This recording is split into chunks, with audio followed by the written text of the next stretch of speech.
তোকে তো আমি যেতে বললাম, তুই আসলি কিসের জন্য? ভাই 3 টাকার জন্য ভাই মানুষ কিরকম বাজে হতে পারে ভাই। রাস্তার মাঝখানে গর্ত, চাঁদের ওপরে বাইক চালাবে, যে এই রাস্তায় গাড়ি চালানো শিখে যাবে।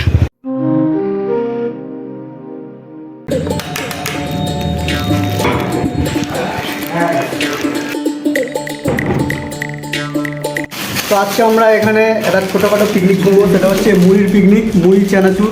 এরা আমাকে 50 টাকা দিয়েছে, দিয়ে আমাকে টিফিন করা, আমাকে এই পিকনিকের জিনিসপত্র আনতে বলেছে, ঠিক আছে, মুড়ি চানাচুর। তারপর বলছে হিসেব দে, আমি নাকি হিসেব 10 টাকার মুড়ি, আমি নাকি 10 টাকা মেরে নিয়েছি এর থেকে। এটা কত বলে একটা? হ্যাঁ 5 টাকা মাল না, 5 টাকা কি টাকা নেই নাকি যে আমি আমার টাকায় কিছু খেতে পারবো? মুড়ি কত নিয়েছে? 10 টাকা। 10 টাকা মুড়ি 10 টাকা নেই, তোর কত টাকা লাগবে এখন? তুই 10 টাকা পাবো এখন, আমাকে হিসাব দিয়ে আমি দিয়ে দেবো।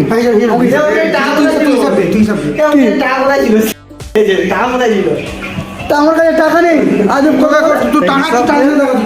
হিসাব দিবি তো? হিসাব 10 টাকা।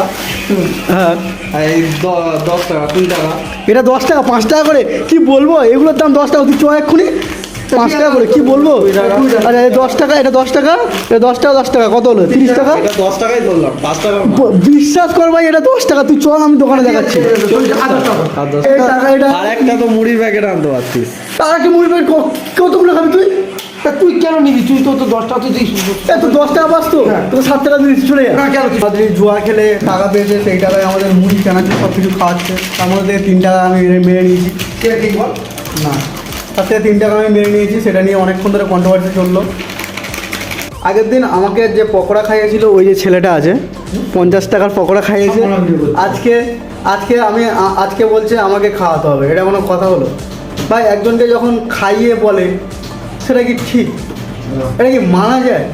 ঠিক আছে, ওকে ও আমাকে 50 টাকা খাইয়েছে বলে আমার 20 টাকা বাজেট, খাওয়াবো, আমাকে বলছে আমি কি খাওয়াতে পারবো না, আরও বেশি খাওয়াতে হবে। ঠিক আছে, আমি কেন খাওয়াবো এত টাকা?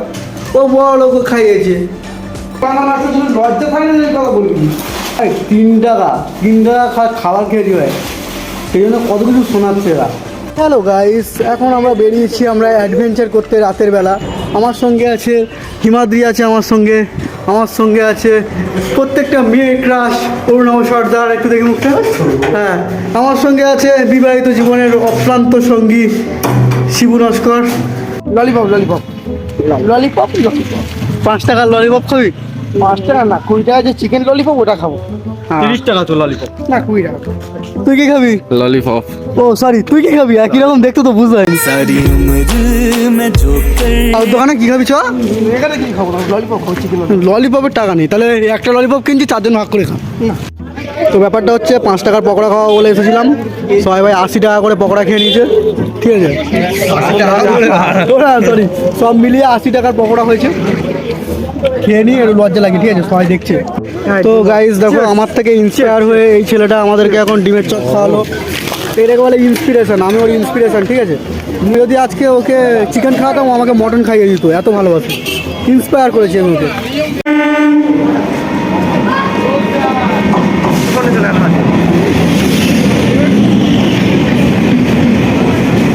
সামনে ব্যাগ নে,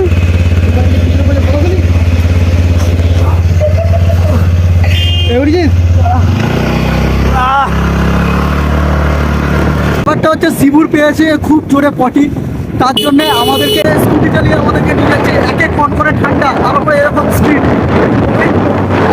অবস্থাটা দেখো কিছু হয়ে গেছে। এরকম অ্যাডভেঞ্চার বাইসিকের সময় লাগবে না। হিমাদ্রি ডেস্টিনেশন এখান থেকে শুরু হচ্ছে, একা বাড়ি যাচ্ছে ছেলে, আর ওপারে যাওয়া যাবে না। এবার আমাদের ডেস্টিনেশন শুরু হচ্ছে। Good night.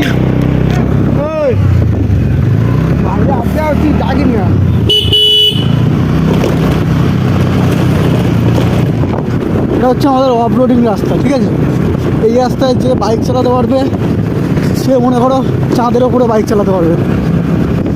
ও অ্যাডভেঞ্চার এটাকে বলে, কনফিডেন্স সিট, তার উপরে অফরোডিং রাস্তা। হ্যাঁ, এই দেখো বললাম না, রাস্তার মাঝখানে গর্ত, চাঁদের ওপরে বাইক চালাবে, যে এই রাস্তায় গাড়ি চালানো শিখে যাবে। হ্যাঁ, তো শিবু এখান থেকে বেরিয়ে গেলো, এবার আমাকে এখান থেকে একা হেঁটে বাড়ি যেতে হবে। এত পরিমাণে ঠান্ডা লেগেছে, ঠান্ডাতে নাকটাক সব লাল হয়ে গেছে। তো আজকের ভিডিওটা এইটুকু, দেখা হচ্ছে কালকে আমার জীবনের একটা নতুন অধ্যায়, নতুন গল্প। আর নতুন কিছু স্মৃতি তৈরি করার সময় নিয়ে। ততক্ষণের জন্য বাই বাই। अपना क्या है हम तो बंदे ही हम उड़ के जहाँ मिलेगा प्यार हम वहीं पे दिल लुटाएंगे।